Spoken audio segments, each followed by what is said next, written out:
Sem dúvida, a vossa instrução vem ao encontro das nossas aspirações, na qualidade de médiuns dispostos ao trabalho edificante na seara espírita. Como seria importante que alguns tarefeiros saíssem da superficialidade do conhecimento e mergulhassem no estudo e na reflexão, em busca de um entendimento profundo a respeito da responsabilidade assumida diante do mandato outorgado pelo mundo maior, em favor deles próprios. Pelo visto, ainda há muito a ser pesquisado, pois o conhecimento se amplia à medida que nos empenhamos no estudo sistemático da faculdade mediúnica. Cremos que esta oportuna abordagem servirá para nos enriquecer o conhecimento, desfazendo dúvidas, eliminando os falsos temores e nos encorajando ao exercício sublime da mediunidade com Jesus.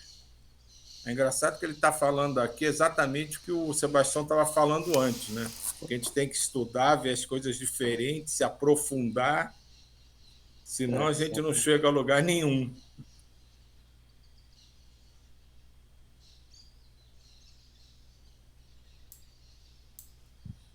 E Lancelin diz: a mediunidade é a porta aberta pelo Pai Maior para que consigamos sair de nossa casa mental cerrada pelas trancas do egoísmo. Entretanto, há outras causas a justificarem angústias e sintomas incômodos nos dias anteriores ao encontro mediúnico. Não é exagero afirmar a existência de uma amplitude do canal mediúnico promovida pela expansão do pensamento. Em verdade, nos localizamos onde nosso pensamento está. Assim, o médium detém a perspectiva de expandir a sua teia vibratória muito além da psicosfera que envolve a sua complexidade psicofísica. A nossa mente emancipa-se nas asas do pensamento. Seria difícil situar em parâmetros terrenos a capacidade de alcance das irradiações mentais de um médium. Em decorrência do que aqui comentamos, torna-se fácil entender de que maneira determinadas aflições vivenciadas por alguém situado a considerável distância. Volta um pouquinho, por favor, Silvia. Uma coisa que você colocou aqui mais acima, ele diz assim, a nossa mente emancipa-se nas asas do pensamento. Mas acima um pouco ele colocou, em verdade, nos localizamos onde nosso pensamento está. Essas colocações que estão sendo feitas aqui, elas estão lá no livro dos Espíritos, também no livro dos Médiuns, né? Isso aqui. E mostrando exatamente porque nós usamos todas essas tarefas, essas ações do metamagnetismo com o pensamento. Então, nosso pensamento ele é um instrumento por excelência de todas essas atividades. E, consequentemente, a gente precisa manter um determinado, pelo menos durante o momento da ação, um determinado controle do pensamento, para não deixar ele fugir para outras variantes, né? Porque surgem muito. Às vezes acontece comigo mesmo. Se eu vou fazer um Pai Nosso assim meio um pouco descuidado, eu começo o Pai Nosso, no meio do Pai Nosso eu estou no supermercado, então não tem condição, eu tenho que realmente ter um cuidado, e aqui quando o Espírito já diz, onde nosso pensamento se desloca, nós aí estamos. Normalmente nós não imaginamos nunca isso, porque eu sei que eu estou aqui no escritório, como é que eu vou pensar num determinado local e eu lá estarei? Porque o pensamento é expansivo, como ele diz assim, a nossa mente emancipa-se nas asas do pensamento, a gente vai para o mundo todo, viaja onde dá, onde tem condições do nosso pensamento chegar. E aí a gente realmente quando uma das propriedades do pensamento é essa dilatação espacial, digamos assim. Ele viaja mesmo, e o corpo está aqui, o perispírito está aqui, mas o pensamento tem uma expansividade muito grande, e a gente precisa aprender a lidar, porque durante os nossos exercícios de projeções, de formas pensamentos, quando nós estamos fazendo a mentalização, que na realidade é isso que se passa, nós estamos agregando energia, nós estamos manipulando energia, nós estamos fazendo alterações nas energias. Estava vendo aqui no livro dos médiuns Esther Dias, como eu falei naquele dia do Laboratório do Mundo Invisível, a gente tem as mesmas capacidades que um espírito desencarnado tem, de manipular os elementos etéreos com a força do pensamento, e gerar as formas, criar situações, dinamizar os elementos e tudo mais. Da mesma forma como Allan Kardec fala sobre a modificação da estrutura da água, ou inserir elementos espirituais dentro da molécula da água para efeitos medicinais, tudo isso faz parte desse trabalho, e por isso que esse cuidado com a mente é muito importante a gente conhecer. Por isso eles trouxeram esses conhecimentos sobre a mente, para a gente distinguir claramente que é um instrumento que nós usamos para a elaboração das coisas no mundo espiritual e no nosso. Então, eu queria só fazer essa observação. Então, a nossa mente emancipa-se nas asas do pensamento. O Sebastião, só uma pergunta, porque o Sebastião colocou aí que a mente é um instrumento. Parece, às vezes, que a mente é que é a dona da situação, assim, não sei explicar muito bem, mas parece que a mente, a gente não coloca ela como instrumento, e sim ela parece que se apodera da gente às vezes. Isso acontece. Porque, inclusive, o próprio livro dos Espíritos, o livro dos Médiuns também fala, o nosso pensamento está misturado com muitos pensamentos outros, e a gente não sabe nem qual é o nosso. Então, a gente só vai ter uma noção daquilo que nós estamos pensando quando nós começamos a fazer alguns exercícios de observar os pensamentos.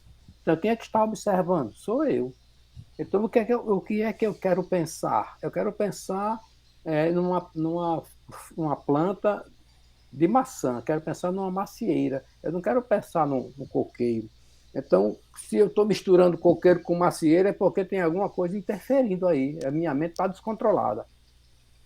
E se ela está descontrolada, qualquer outra frequência de pensamentos invade aqui e vira uma bagunça. Então, eu fazia um exercício com os alunos lá na faculdade, e também nesse curso que eu participo, assim, vamos fechar os olhos por 10 segundos e prestar atenção no que está acontecendo. É um pandemônio mental maior do mundo. 10 segundos, 2 segundos é suficiente. Você está assim, fechou os olhos para se concentrar numa coisa, vem 30 de uma vez.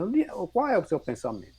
Então, por isso que o exercício da oração continuada, você vai, digamos assim, lapidando aquela coisa, aquela multidão que invade seu pensamento, e você fica só com o que você quer. Não, eu quero só rezar o Pai Nosso, não quero mais outra coisa. Aí você vai treinando. Aqui a gente vai fazer uma mentalização, meu amigo, não é brinquedo, não. Vem coisa que, se a gente não tiver já um hábito de manter ali a conexão com os benfeitores, a mente ali concentrada, vem muito. E por isso que é necessário esse estudo do pensamento. Porque o mentomagnetismo, ele é, por excelência, a aplicação em alto nível das forças mentais que nós temos. E, consequentemente, essa modificação vai também nos favorecer um equilíbrio interno. Atualmente, por exemplo, a gente percebe claramente quando vem um pensamento que é bem bagunçado mesmo, calma, esse pensamento eu não quero, esse pensamento não é meu, eu não quero pensar isso. Você já está prestando atenção, então a gente tem que orar e vigiar. Esse vigiar aí diz respeito aos pensamentos também. E esse pedaço aqui, né, falando, né, da velocidade com que o pensamento viaja, nos traz um outro tipo de consideração que às vezes não é levada como importante, né? Porque a gente está vendo as alterações que os médios podem sofrer no período que precede a reunião. E muita gente costuma atribuir isso só à influência dos espíritos que vão ser tratados. E aqui ele coloca um outro fator nessa equação, que os nossos próprios pensamentos podem nos levar a vibrações, a estados vibracionais, a faixas de vibração que nos causam mal-estar sem estarem ligados aos espíritos que vão ser tratados. Então, é um fator que exacerba esse mal-estar sem estar ligado diretamente ao tratamento. É a nossa incapacidade de manter o equilíbrio e o foco. Aí cai na última citação do Sebastião, né, do vigiar e orar. Então, muitas vezes a gente culpa, estou passando mal porque os espíritos que vão ser tratados estão tentando me dissuadir de executar o que eu tenho que fazer. Mas, na verdade, muitas vezes foram as nossas escapadas de pensamento que trouxeram aquela vibração ao nosso redor e a gente culpa sempre os outros. É difícil a gente achar que nós erramos, né? Então, a gente está num trabalho, estou passando mal, então a culpa é do espírito, que eu vou tratar. Mas muitas vezes mesmo, esse mal-estar começa com os nossos próprios pensamentos fugidios. Ô, Silvio, desculpa. Não, pode falar, eu me perdi aqui no texto que eu bati o dedo. Não, é porque eu vou falar o seguinte, assim, mais ou menos uma pergunta, não uma pergunta, mas um fato que aconteceu comigo. Como eu já disse, eu sou de berço espírita, como o Sebastião colocou logo antes na conversa, daquele mais antigo, né, dos pais muito antigos, início do espiritismo aqui em Brasília. Eles são do início aqui em Brasília mesmo, do espiritismo e tudo. E eu fui criada dentro desse berço, tudo bem. E uma das coisas que sempre me incomodou muito, e inclusive me afastou do espiritismo, foi justamente isso.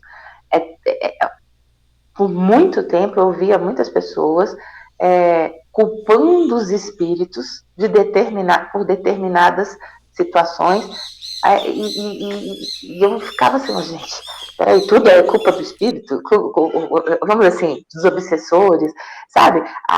Chegava numa determinada situação X, tem muito obsessor aqui, não sei o quê. Eu falei, mas peraí, onde é que a gente está nessa história? E isso, como a gente é criado desde pequeno, a gente já cria aquela coisa, né, a fase minha de adolescência, depois um pouco mais velha, eu não quero isso. Eu acredito em muitas das bases, mas eu não quero isso, porque eu não vou colocar a culpa que eu nem estou vendo. Aí eu tive isso aí. E depois, bem mais velha, que eu estou retornando para esse estudo. Eu vou dar a minha impressão sobre isso, tá? Que a influência dos espíritos é grande, é óbvio que você tem um pensamento que você não está vendo. Se uma pessoa fala para você, você vê, você sente, você consegue identificar aquilo como uma coisa externa. Se a coisa brota na sua cabeça, como o Sebastião disse, você não sabe se aquilo é seu, se não é seu. Se é um pensamento muito estapafúrdio, você coloca logo ele de lado. Mas se é uma coisa assim mais insinuosa, que não é tão absurda, você pode até considerar aquilo. Então, o que eles influenciam é óbvio, influenciam muito porque a gente não está vendo. Mas a gente não pode, concordo com você, colocar toda a culpa do que acontece nas costas dos espíritos. Porque nós sempre estamos compactuando com o que fazemos errado. Mesmo que tenhamos sido influenciados, a gente compactuou com aquilo.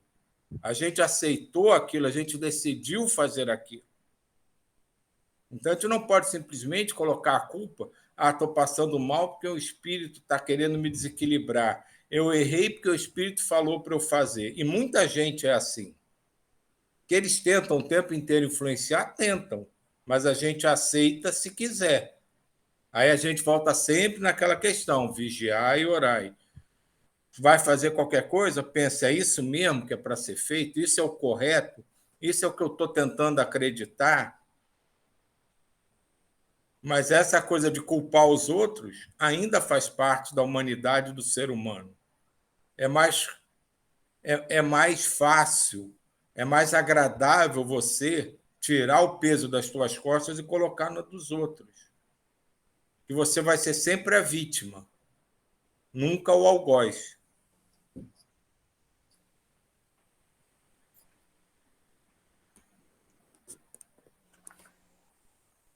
Está sem microfone, Ismael.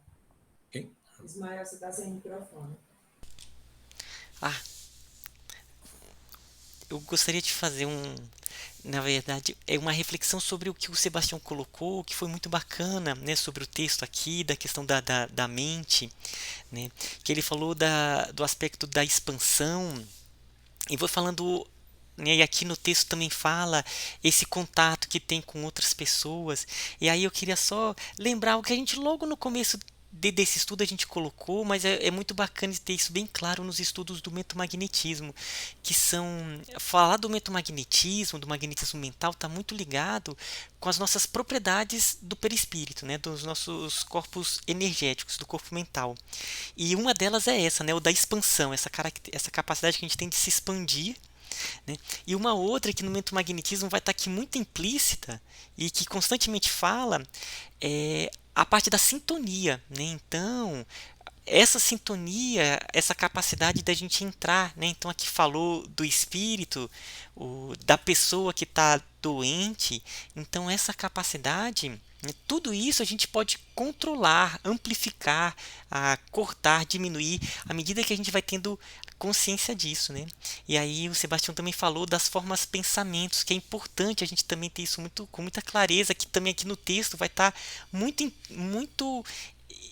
intimamente em vários aspectos, que é a questão da irradiação e da ideoplastia, né? Então, essa forma que a mente ela tem de estruturar formas, né? Por ser muito plástica essa matéria energética, e essa nossa irradiação ele potencializa isso, né? Então, isso permite criar conexões que são verdadeiros canais. Então é sempre bom a gente ter essas ideias bem claras, né, do que é o da expansão, da sintonia, da irradiação, da ideoplastização, né, e da conexão, porque aqui no texto a gente vai estar vendo sempre isso, e isso a gente pode potencializar pela vontade, né, pela nossa força volitiva ali, ou nós também podemos cortar. A gente está sentindo uma influência, então a gente pode cortar essas conexões, se ligar com o mais alto. Então, à medida que a gente vai tendo consciência, a gente também se torna cada vez mais senhor desse processo. Era isso.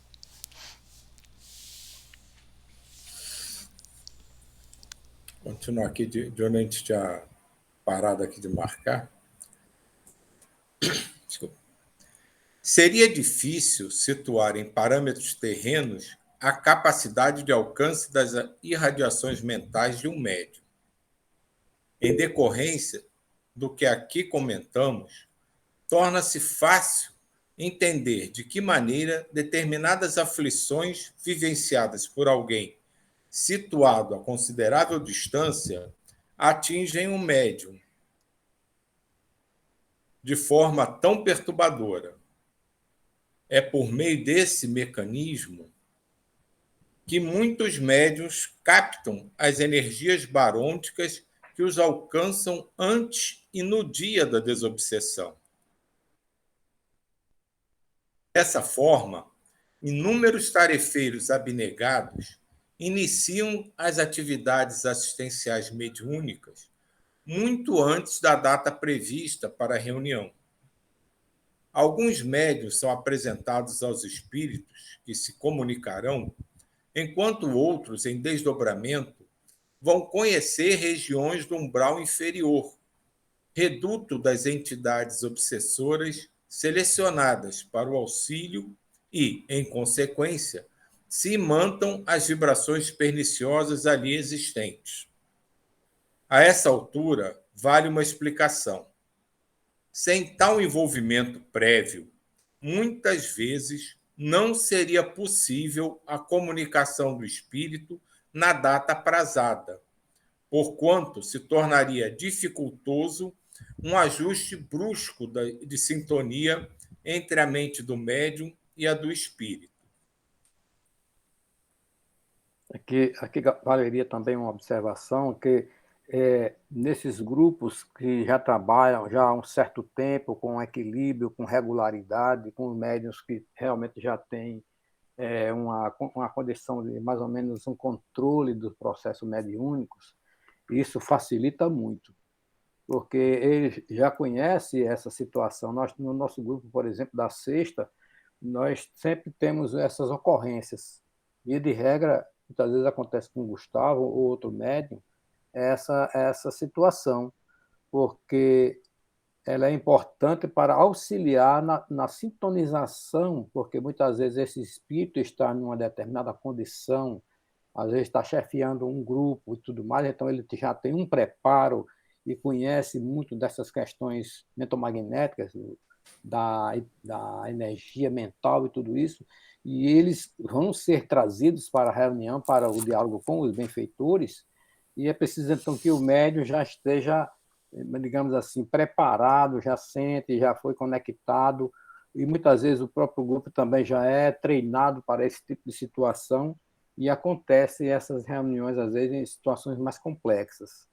Mas, via de regra, não é assim. As reuniões mediúnicas de tratamento de espíritos desorientados, recém-desencarnados, ou outras situações equivalentes. E, nesses casos de situações mais graves, de atendimentos, às vezes, coletivos, de comunidades inteiras que são assistidas, em que, muitas vezes, um dos chefes desses grupos são trazidos, às vezes trazem deformações sérias, no seu perispírito e tudo mais, e aí o grupo que se reúne regularmente dentro daquele horário, com aquela condição já que os espíritos conhecem, eles propiciam esse tipo de conexão prévia para aí o médium não se desgastar tanto no momento da comunicação, no momento da reunião mediúnica. E por isso que é necessário realmente. Agora, o comportamento do médium fora da reunião, no seu dia a dia, também é importantíssimo, né? Ele tem sempre que manter esses cuidados, e por isso que muitos médiums desistem dessa função, porque isso é dificultado, as pessoas querem levar uma vida sem determinados tipos de cuidados, principalmente nas questões do pensamento, naqueles envolvimentos das questões mais sérias do dia a dia, que às vezes perturba muito. Você se envolve demais, por exemplo, com um noticiário ou com determinadas correntes de pensamentos do nosso cotidiano, e isso bagunça muita coisa na filtragem, no equilíbrio energético e mental do próprio médium. Chega na reunião desarvorada, não é ali um improvisado, digamos, uns 5 minutos de oração que vai ajustar tudo, não. Tem que realmente manter um determinado padrão para poder chegar ali, mesmo a gente, que comumente a gente discute outras coisas, levanta esses temas assim e tal, mas a gente sempre mantém um determinado cuidado, porque sabe que na hora que os espíritos começam a trabalhar conosco, nos auxiliar, nos envolve, toda essa preparação do envolvimento do grupo, a filtragem, o campo de proteção e tudo mais, mas esses espíritos vão sendo trazidos para que a comunidade a qual ele pertence vai ser desativada. Então, é um trabalho muito complexo e é por isso que é necessário esse tipo de ajuste prévio. Levantar só uma questão rápida aqui. Essa influência do médium, a gente já viu bem, já está bem esclarecida aqui. Mas digamos assim, os companheiros desses espíritos que estão sendo preparados para tratamento podem se unir e tentar fazer com que imagens corriqueiras do dia a dia despertem outros pensamentos no médium e ele acabe se associando a outras vibrações, trazendo outros espíritos para esse contexto, para que ele não consiga se sintonizar no foco do tratamento? Isso pode acontecer. Vai depender do amparo que esse médium tenha para poder ele não fugir dessa situação. E agora, essa sua pergunta é muito interessante, porque realmente eles via de regra também, eles são surpreendidos com essa ação, porque os espíritos benfeitores eles têm um planejamento muito detalhado, que esse indivíduo ele chega na reunião e diz assim: como é que vocês conseguiram me trazer para cá e me botar dentro desse médium? Quer dizer, ele mesmo não soube o que foi feito, o que foi que aconteceu aí. E a comunidade também fica sem saber o porquê. Por isso que muitas vezes é um trabalho que eles planejam, mas que o indivíduo, quando é trazido, eles não sabem nem como chegaram ali. Aí ele realmente fica revoltado, ele fica muito aborrecido. E ele diz coisas assim, do chão tremendo. E aí, às vezes ele diz que vai matar o médium. Eu tenho capacidade de matar esse médium, mas felizmente não acontece nada disso. Porque o médium é um médium seguro, está bem protegido, e aí ocorre o contato, o diálogo dele com os benfeitores. Muitas vezes o diálogo não é conosco, ele não dialoga conosco. O que nós fazemos, via de regra, é irradiação para o campo consciência alerta dele. Atualmente nós estamos utilizando a esfera de energia diretamente no campo consciência dele. E isso tem trazido uma modificação, um efeito positivo. E a desconexão, porque é como se fosse assim, ele está aqui e tem uma rede de filamentos conectada a determinadas regiões do grupo. E quando essa ligação é desfeita, muda completamente o quadro e a capacidade de ação que ele está tendo em torno do diálogo com os benfeitores. E a energia que nós estamos irradiando penetra cada vez mais intensa. Aí, normalmente, na nossa imaginação, acontece assim: essas conexões são desfeitas, esses espíritos que estão nas regiões, principalmente os subchefes, que é um negócio bem grande, eles recebem também essa energia do campo consciência alerta e modifica-se o panorama da ação mental. Porque tem um outro efeito nessa ação, que é a conexão desses grupos espalhados pelo plano físico em conexão com as mentes dos encarnados. E aí vai sendo feito também um desacoplamento dessas hipnoses, e eles são então envolvidos nesses campos de energia e são conduzidos pelas equipes de trabalhadores para outros setores. E esse irmão que está conosco aí na reunião, ele vai sentindo realmente a energia amorosa que o envolve. Então, vem espíritos atendê-lo, conversar com ele, mudando totalmente o quadro da ação. Mas antes disso, realmente acontece esse contato. E esses espíritos estão do lado de lá, às vezes fora ou em outro ambiente, cercando e fortalecendo a mente dele, que já é um indivíduo altamente treinado nesses conhecimentos. Eles conhecem perfeitamente toda essa ação que nós fazemos. Só tem um problema que eles não conseguem superar, que é o afeto. O choque, que eles falam aqui no livro do Metamagnetismo, o choque afetivo. Nós vamos vibrar, não é só a oração vocal que nós estamos dizendo. Nós temos que realmente vivenciar um afeto. Essa pessoa é uma pessoa querida nossa, não sabemos nem de quando, nem porquê, nem como. Mas nós temos que, naquele momento ali, abraçar essa pessoa como uma pessoa que se extraviou do nosso relacionamento, e a gente envolve o coração, bota esse amor. Eu gosto de dizer assim: vamos pensar numa pessoa que você ama muito, digamos assim, um filho seu, você tem assim aquela ligação milenar, aí você pega essa energia aqui, bota em cima desse homem aí, para poder ele sentir que nós estamos também vibrando de verdade por ele. Aí os espíritos também trazem pessoas do seu coração, e o amor realmente é quem vai fazer a grande diferença. Essa é a realidade. O metamagnetismo abre os caminhos, mas o amor aprofunda tudo. Então é isso que acontece. Então, vamos começar.